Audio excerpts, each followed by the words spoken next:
Good morning, welcome to Spanish class. Bien, vamos a iniciar, jóvenes, bienvenidos a la clase de español. Vamos a iniciar, vamos a necesitar el cuaderno de español y el libro de texto. Y lo primero que me van a hacer es, pues, desarrollar el exploro que está en la página 64. Les pide ahí que realicen 3 oraciones. Bien, el tema es la estructura de la oración. Vamos a ver cómo está estructurada la oración. Y vamos a decir, ¿qué es la oración? Pues es la unidad con sentido completo que contiene uno o más verbos conjugados de forma personal. ¿Verdad? Cuando estamos hablando de la oración es la formación de palabras, ¿verdad? En un sentido de verbos conjugados. En este caso, pues la oración tiene 2 palabras, ¿verdad? O 2 partes dentro de la oración que son las más importantes, que es el sujeto y el predicado. Vamos a ver, ¿cuál es el sujeto? Pues es la parte de la oración más elemental, porque de ahí, de ese sujeto, esa palabra que le llamamos sujeto, nos da sentido a la demás oración, ¿verdad? O a la otra parte del predicado. Un elemento muy importante es dentro de la oración que las oraciones inician con una mayúscula y terminan con un punto. Siempre la estructura de la oración al inicio siempre va a ir una mayúscula y al final le vamos a colocar el punto.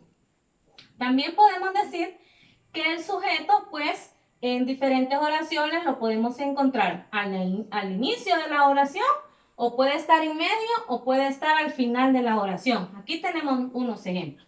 Ellos conversan durante el recreo. Ellos es el sujeto, está al inicio de la oración. Mañana leerá Briana. ¿Quién es Briana? Es el sujeto, está al final de la oración. Tenemos diferentes tipos de sujetos o clases de sujetos. Vamos a ver, aquí los tengo yo ya detallados, ¿verdad?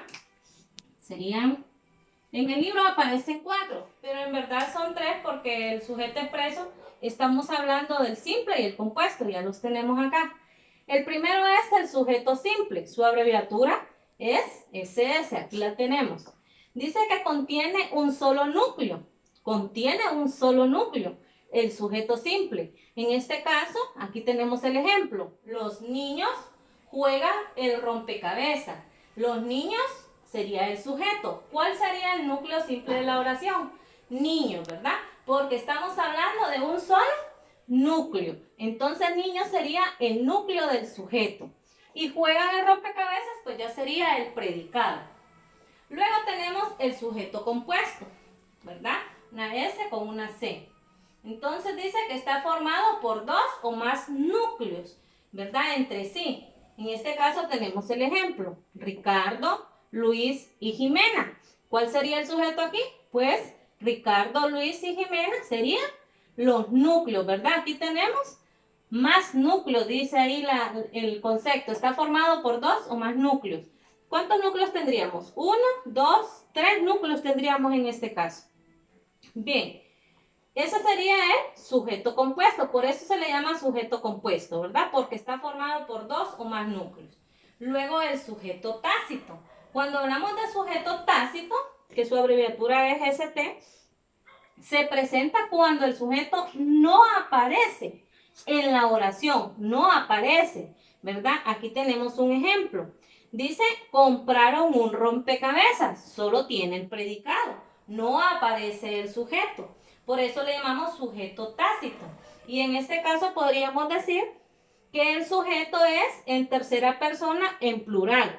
Estaríamos hablando, ellos compraron un rompecabezas. Solo lo decimos, pero el sujeto no aparece. Por eso le llamamos sujeto tácito. Luego nos venimos acá y siempre en el libro, ¿verdad? En la página 65 ya, está la concordancia entre el sujeto y el verbo, ¿verdad? Cuando decimos concordancia entre el sujeto y el verbo, estamos hablando de que ambos tienen que llevar en singular o en plural. En este caso aquí tengo unos ejemplos yo. El león comieron carne, ¿verdad que no se escucha bien? Entonces, ¿por qué tenemos un singular y un plural, ¿verdad? Estaríamos hablando en primera persona aquí y aquí en comieron estaríamos hablando en plural, ¿verdad? Ya en tercera persona. La correcta sería el león comió carne. Entonces, el sujeto está en singular y el verbo también lo encontramos en singular. Bien, esto sería, ¿verdad? De las clases de sujetos.